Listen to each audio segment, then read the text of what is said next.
Hello everyone, it's time for another ProGuides video. My name is Renox and I'd like to welcome you back to the channel. I'm sure that some of you have felt this way at some point. For several days in a row, you just can't seem to have a good game. Suddenly, everything stops working and you struggle constantly to stay off the bottom of the scoreboard.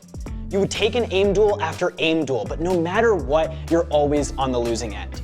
Well, in today's video, we're gonna be talking about slumps. We'll get into a more detailed definition later, but slumps are basically a period of time where you're consistently playing worse than your usual level and might even feel stuck. After watching, you'll have a better idea of how people fall into slumps and how to keep yourself out of them and keep improving at the game.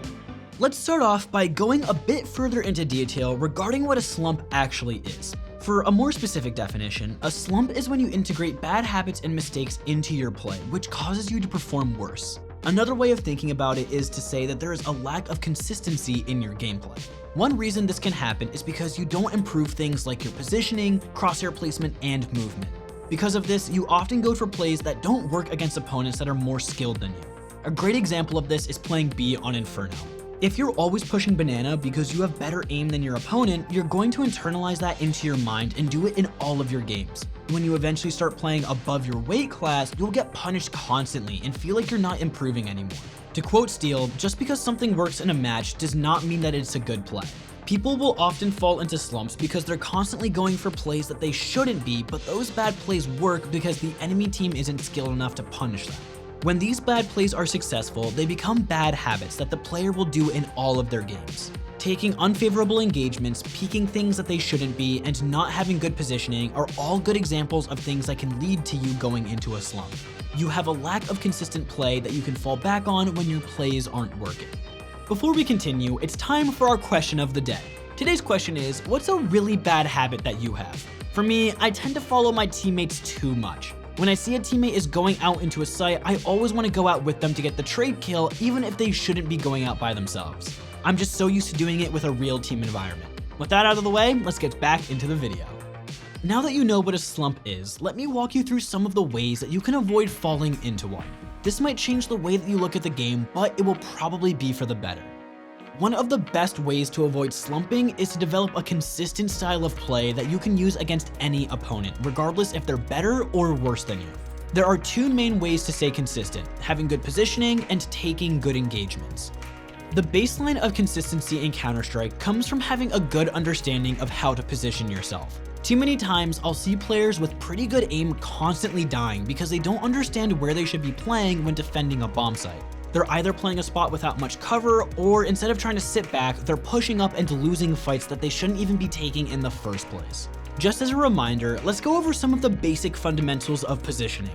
Firstly, you should always try to play in a spot where you have cover to go behind and re-peek. This allows you to isolate your enemies and have an easier time taking fights, as opposed to being out in the open and fighting them all at the same time. The other important aspect of positioning is playing in a spot where you have the ability to fall back to another location. Once the enemy knows where you're playing, they can try to pre-fire you, shoot you through the wall, or use their grenades to clear out your position. Because of this, you should try to fall back after every kill if you have the time to do so. A great example of this is A on Overpass. Posting up on Party from the bathrooms is a great spot to get an opening kill because you have lots of cover. But after taking a shot, it's really easy for the T's to swarm your position and get the trade. Because of this, you want to try falling back to a safer position, such as the sight box or the truck. By playing in smarter positions, you can win fights more consistently and avoid feeling mentally defeated. Another aspect of consistent gameplay in CSGO is understanding the difference between a good and a bad engagement. If you're losing a lot of aim duels, you might be taking a lot of unfavorable engagements. Let's use long A on Dust 2 as an example. If you're a CT on an eco round and you decide to buy a CZ, you want to play in a position that favors the CZ. The CZ is incredibly powerful in close quarters combat, but really bad at long range fights. With that in mind, you should try to play towards the car or maybe hide behind the bomb site. By doing this, you put yourself in the best position for your situation.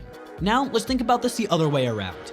You are a terrorist playing against an eco round, and you know that your opponents will likely have no armor or upgraded pistols. With this in mind, you want to take engagements that are favorable for the rifles. Going up A long allows you to take longer range fights against the pistols, which puts you at an advantage. Here's something interesting. If you're playing against an eco round at A long, consider not smoking the cross to A site. While this would usually be suicide since there's so many angles you can die to from an AWP or an M4, against pistols, this actually makes a lot of sense. By throwing smokes at the cross, you allow the CTs to get close with their pistols. The pistols are more likely to win fights at close range and can even push the smoke and catch you off guard. By applying this logic of engagements to every map, you should have a better understanding of which fights you should and shouldn't be taking. This should result in better decision making and more consistent gameplay on your end.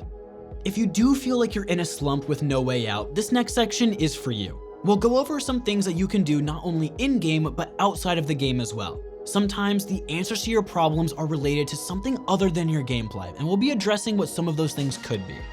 Let's say you've tried to play more consistently, but you're just not finding any success. At this point, you may want to try watching your own demos and see what things are going wrong for you. By watching yourself play, you can gain a better understanding of why certain plays didn't work and how you can adjust for the next game you play. If you're not sure if the plays you're making are correct or not, try watching your demos from the enemy's point of view. By seeing the game through the opponent's eyes, you can see what your plays look like from their perspective. You might be surprised to find that you're always out in the open or in a position where the enemy doesn't really have to put a lot of effort into killing you. When I did this, I realized that I was always in a position where the enemy got an easy kill on me, and I was only able to get away with it because I played against players that were worse than me. If you want a second opinion, you can always head on over to the ProGuides.com website and have one of our expert coaches work with you and review one of your demos to find the holes in your gameplay and how to patch them. Reflecting on your mistakes and making adjustments is a huge aspect of self-improvement in anything. So if you haven't tried this yet, then it might be the answer you're looking for. Now, let's talk about some things that you can do outside of the game to get out of a slump. The first step is just to press the reset button on your mind and get a fresh start. Sometimes the best way to improve is to take a break from the game. It doesn't have to be a long break by any means, just some time off so that you can relax your mind. It can be a day, a few days, or even a week if you feel like that's how much time you need for your brain to mentally reset. By spending a few hours or a few days away from the game, you can forget about your poor performances and do something else that you enjoy. This could be anything from reading a book to going outside for a jog. Another way that you can deal with this scenario is through social interaction. Going out with friends to a restaurant or a local park can be a great way for you to get your mind off Counter-Strike and just enjoy life. If going outside isn't really your thing, or you're stuck at home for any reason, you can always play a different game or watch some shows on your preferred streaming service. While you're at it, you can maybe watch some more videos from us here at ProGuides. When everything is said and done, once you pick up the keyboard and mouse again, you'll have a fresh state of mind and you'll feel really strong mentally. Before you know it, you'll be ready to return to the never-ending grind that is CSGO. If there's something troubling you in your personal life, it actually might be affecting the way that you play. A lot of psychological studies suggest that performance in competition can be severely affected by stress or pressure from external factors. This can be anything from issues in your workplace to a school assignment that you're not sure if you can finish on time. If you don't address these issues though, they'll constantly be in the back of your mind while you play, and it might affect your thought process and decision making while playing Counter-Strike. Thoughts like, I don't think I'm getting enough sleep, I feel tired, or I wish I didn't eat that extra slice of pie last night can affect your play more than you can think. You start hesitating, not thinking as much about the game, and being hyper-reflective and just stressing yourself out for no good reason. It's important to take a break and mentally reset, but if you don't address these issues, you might not be able to break the loop of bad performances. Ignoring your problems will only cause issues for your performance in-game, but also your life in general. Try to find out what things are stressing you out the most and address them the best way you can before you sit down to play. Maybe you could start your homework or study a little bit before you play, or try to eat a healthier meal to address your health concerns. Having a clear mind allows you to think about the game properly and will help you avoid making any bad decisions.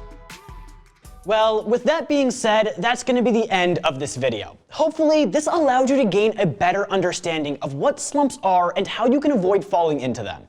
I think that this video is an important reminder that taking care of yourself is another important aspect of competition and having fun. Don't forget to leave a like, subscribe, and ring that notification bell to never miss out on another ProGuides upload again.